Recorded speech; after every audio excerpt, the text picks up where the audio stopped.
تو اس طرح کی بہت ساری چیزیں ہیں جس کا خیال رکھنا ضروری ہے کہ نماز کے اندر صرف مجبوری کی وجہ سے حرکت کی جا سکتی ہے، لیکن بلا وجہ ایک عادت ہی بن جائے کہ ہم نے کپڑے سیدھے کرنے ہیں، ہم نے داڑھی صحیح کرنی ہے، ہم نے جناب اپنے، تو ایسے مسائل ہیں جن سے بچنا انتہائی زیادہ ضروری ہے۔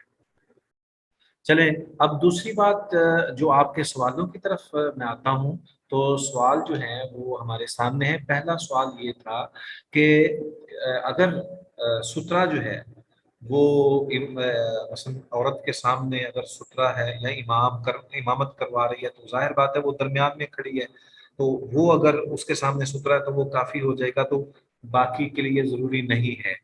ایک تو بات یہ تھی، میرا خیال ہے کیا یہی سوال تھا؟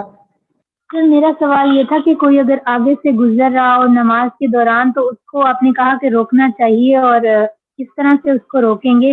کیا ہم اپنی قرات کو اونچا کر دیں گے اس وقت، یا کوئی اور طریقہ ہوگا؟ ایک تو یہ ہے کہ آگے کچھ رکھ لیں تاکہ کوئی بھی گزر رہا ہے تو مسئلہ نہ ہو، لیکن ایک یہ ہے کہ اگر آگے کوئی چیز نہیں پڑی ہوئی اور ویسے ہی کوئی آ کے نماز پڑھتے ہوئے بندے کے سامنے سے گزر ہے، تو اس کو کیا ہم قرات اونچی کر کے روکیں گے، یا کس طرح سے اس کو بتائیں گے کہ تم یہاں سے نہ گزرو، نماز ٹوٹ سکتی ہے؟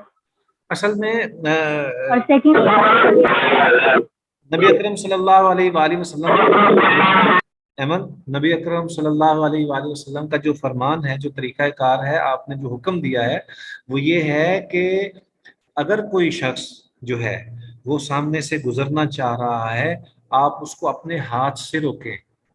تو ظاہر بات ہے کہ جب اس نے اپنے ہاتھ سے روکنا ہے تو اگر وہ قیام میں ہے تو تب بھی اس نے اپنا قیام جو ہے اس میں سے ایک ہاتھ جو ہے وہ نکال لینا ہے۔ اس نے ہاتھ باندھے ہوئے ہوں گے تو ایک ہاتھ جو ہے وہ اس طرف مصروف ہو گیا، اور اگر وہ رکوع میں ہے تب بھی اسی طرح ہے۔ تو ایسی حالت میں بہرحال ہاتھ سے روکنے کا حکم ہے نبی اکرم صلی اللہ علیہ وسلم۔ اب یہاں پہ یہ ایک سوال یہ پیدا ہوتا ہے بہرحال کہ اس کی جگہ کتنی ہے جس سے وہ روکے۔ اگر پہلی بات تو یہ ہے کہ اگر تو کوئی شخص سترے کے ماورا گزرتا ہے، یعنی سترے کے باہر سے گزرتا ہے، تو اس میں تو کوئی حرج نہیں ہے، وہ جتنا بھی گزرے گا اس میں کوئی حرج نہیں، چونکہ نمازی نے اپنے سامنے سترہ رکھا ہوا اس لیے اس میں کوئی ضروری نہیں ہے۔ دوسری بات یہ ہے کہ جس شخص نے سترہ نہیں رکھا، اب یہ خود تو گنہگار ہے، لیکن اگر کوئی شخص سامنے سے گزر رہا ہے تو وہ جہاں اس نے سجدہ کرنا ہے کم از کم وہاں سے وہ ہرگز نہیں گزرنے دے، کیونکہ نبی اکرم صلی اللہ علیہ وسلم نے منع کیا ہے اور ہاتھ سے روکنے کا حکم دیا ہے۔ ٹھیک ہے۔ تیسری بات یہ ہے کہ بعض اوقات ایسا ہوتا ہے کہ انسان مجبور ہوتا ہے، جیسے حرمین کے اندر جو ہے وہ مجبوری ہے کہ کوئی پتہ ہی نہیں چلتا کہ کون گزر رہا ہے، اور اتنی زیادہ تعداد ہوتی ہے کہ انسان بے بس ہوتا ہے۔ تو پہلے تو یہ خیال رکھنا چاہیے کہ ہمیں نماز ہی وہیں ادا کرنی چاہیے جہاں پہ رش نہیں ہے، اور سترہ رکھ دینا چاہیے، یا کسی پلر کے پیچھے کھڑے ہو کر نماز ادا کرنی چاہیے جیسے صحابہ کرتے تھے۔ اور اگر بالفرض خدا نخواستہ ایسا موقع نہیں ہے تو پھر اس میں بندہ عاجز ہے، تو اس عاجزی کی بنا پر جو ہے اللہ تعالیٰ ویسے ہی معاف کر دیں گے۔ دوسرا جو سوال تھا آپ کا وہ کیا تھا احمد؟ سر دوسرا یہ تھا کہ اگر امام بھی عورت ہے اور مقتدی بھی عورت ہے، اور پھر وہ امام بھول جاتی ہے تو بھی اس کو وہ یعنی تالی بجا کے اس کو بتانا ہوگا، یا پھر عورتیں امام ہوں تو پھر علیحدہ چیز ہے اور مرد ہوں تو علیحدہ، یا ایک ہی طریقہ ہے عورتوں کو بتانے کا نماز میں بھولنے کا؟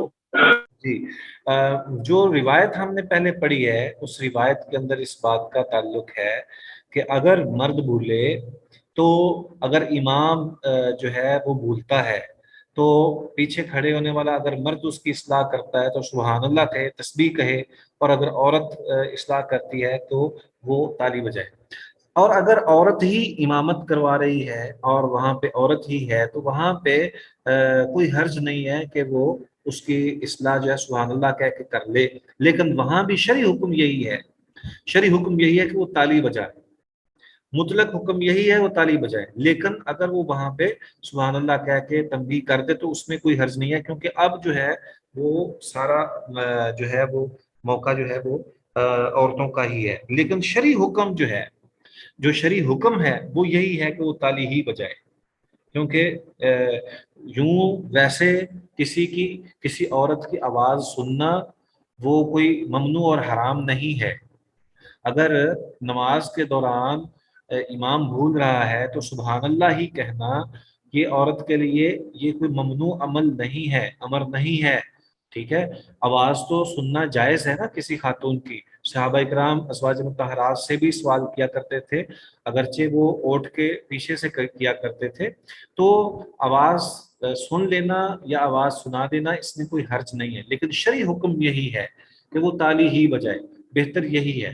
لیکن اگر وہ بعض اوقات ایسا ہوتا ہے چونکہ خاتون جو ہے وہ بھی امامت جو کروانے والی ہے وہ بھی درمیان میں کھڑے ہو کر امامت کروا رہی ہوتی ہے نا، کیونکہ عورت جو ہے وہ آگے نہیں کھڑی ہوتی بلکہ عورتوں کے درمیان میں کھڑی ہو کر امامت کرواتی ہے.